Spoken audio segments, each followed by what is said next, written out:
is about to come out to signal the beginning of the inaugural Brickyard 400. Oh, here we go. Ernie slips one in one. Ernie slips, and Jeff Gordon gets alongside. Urban slows down and is going to lose second position. A tire. He's got a tire going down. We'll remember the name. Jeff Gordon, winner of the inaugural Brickyard 400. But to race at Indy, you first have to qualify. And the run for the Bush Pole is next on the deuce. ESPN2 welcomes you live to Indianapolis, Indiana, and qualifying for the Brickyard 400. One guy we haven't mentioned yet, Jeff Gordon, 17th in practice this morning. Told Ray Abraham the car was good, just a little loose. Of course, when you're going qualifying, his car was a little loose, and he won the pole. Let's go to Benny Parsons and Bob Jenkins. We'll never forget that qualification run a year ago in which Jeff came off corner 4 completely sideways and still broke the track record and sat on the pole. Jeff Gordon is waiting to get into his car and qualify. It'll be quite a few more before he does so. We'll take a break and be right back with more from the Indianapolis Motor Speedway. Well, he's pretty darn competitive. Nobody trades paint like Dale. He does have that black Monte Carlo. Yeah, he's got that black Monte Carlo. But remember one thing. When he first started, his car was pink. No, pink? Pink? Pink. And he's never gotten over it. Genuine Chevrolet. The cars more champions trust, no matter what color they're painted. Pink. And here's Bill Weber with Jeff Gordon. And he just got a good luck kiss from his wife, Brooke, talking it over with Ray Abraham. How about it, Jeff? You didn't practice all that well.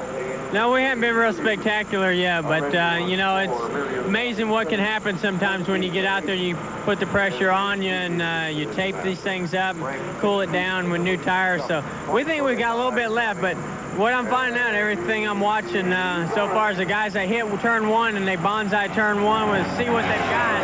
And if it ain't just right in turn 1, then they lose out quite a bit the rest of the way. So we'll do the same thing. We'll go down there, we'll hit turn 1, and if we've got something that feels good, then we'll go for it. Now, after RPM tonight, Wednesday, you told Benny you might be best on Saturday. Forget about Thursday and Friday. Well, I think we'll be better on Saturday. We're not giving up our qualifying, though. We've still got to get this thing at least in the top 10, and, you know, we'll work on it from there. But I feel pretty good about this car. We tested it here, and it tested very well against our best car, so I'm up for Saturday. That requires pretty high marks for the DuPont Chevrolet, and Jeff's ready to give it a try. And I think there's all day Saturday, we have a chance to be able to prove what the car can do in race trim, and that's what we really want to do is put that good finish together. We've been running fast, maybe not qualifying quite this good, but we've been running fast all year, which spam cars just have awful luck, you know, or misfortune. So hopefully this kind of performance like this will turn it around and we can start putting together good finishes with it. Lake Speed coming off that great qualifying run at Talladega, trying to hang on to a front row starting spot, but last year's pole sitter is on the clock, Bob. Indeed, Jeff Gordon up 1 in the first lap, down 2 in the second, down 1 in the third, and up 2 in the fourth. Yeah, you guys just going over to the victory circle because I think that's the guy that's going to meet you over in a minute.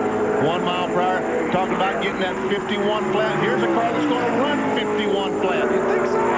Right now, Mark Martin, 51.159. He'll be in the 50s. How about this? Jeff Gordon was on the pole last year. Is he going to do it again this year? Let's see. He needs a 175.922 to knock Mark Martin off the pole. Did he do it? Oh, I missed it.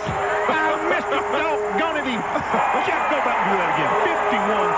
51.015. How about that? And the hometown crowd loves it. Jeff Gordon is on the pole, the provisional pole for Saturday's Brickyard 400 with only about 5. Make that 4 more drivers to qualify. How about that? The scoring pylon shows the lap was at 176, and now the number 1 reflects car 24. 176.419. Jerry Bunch. Ray Abraham and the DuPont crew jumping up and down, high-fiving. Did you think he would run that quickly? No way. You know, we've been way off the whole time we've been here. You can ask anybody. This crew's been working hard, but that right there, that's the world's best race driver. That's a race driver right there. What did you think he would run? I know you were talking about a 10 or a 12 or a 15, but almost a flat. I told him, I said, look, just run a 40 and get us in the top 10. That'll be good. I said, you know, we can gain a little bit here and there, but when he buckled in, you know, got here early, got in that car and put his head down. And when he does that, boy, look out. How about that? We'll go up and congratulate your young man as he's going to try to hang on to the pole. Jeff Gordon, last year's pole sitter, has this crowd on its feet at Indianapolis Motor Speedway, Bob. Well, just as much drama this year, except a little different way. Last year, Gordon had the car completely sideways coming off the fourth corner and still drove to the pole position. Here, it's just pure raw speed, much more than he had achieved in the practice. Yes, much, much more. I'm sure the crew doubted that he could do that. But, you know, he seemed to be a little confident when we interviewed him before he went out. He seemed to think that he had a little bit saved up somewhere. He had a jar in his hip pocket with a little speed in it. That is 16th fastest. There is the car that Jeff Gordon has brought into the pit area, and there's the man. And the hometown fans are loving it.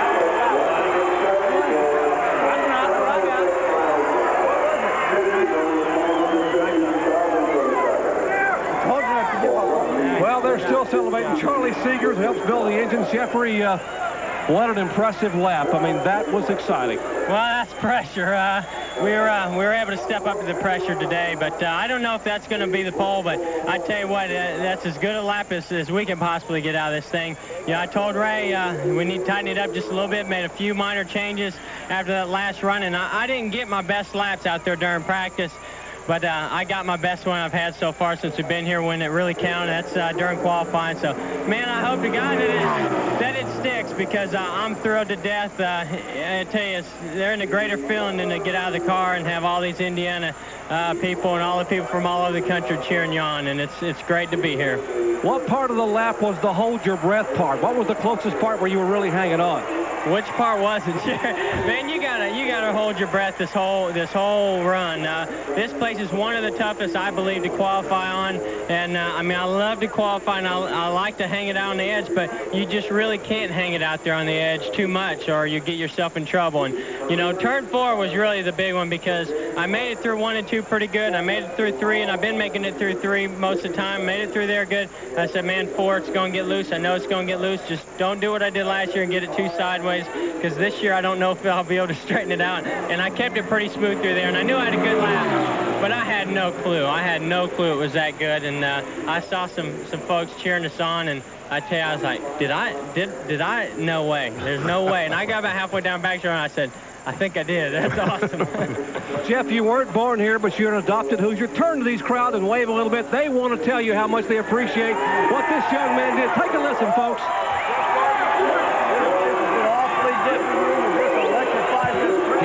About 15 miles from the Indianapolis Motor Speedway in Pittsburgh. Won the inaugural race, was on the pole last year, is on the provisional pole here again this year, Jeff Gordon.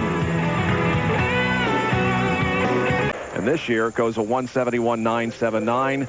Ladies and gentlemen, presenting the DuPont Chevrolet and the pole-sitting car for the 3rd annual Brickyard 400. And there's a NASCAR official following them every step that they take to make sure they did nothing wrong. And they're going to put the car, Ray Evernham driving the car through the inspection area to make sure it's still the right height.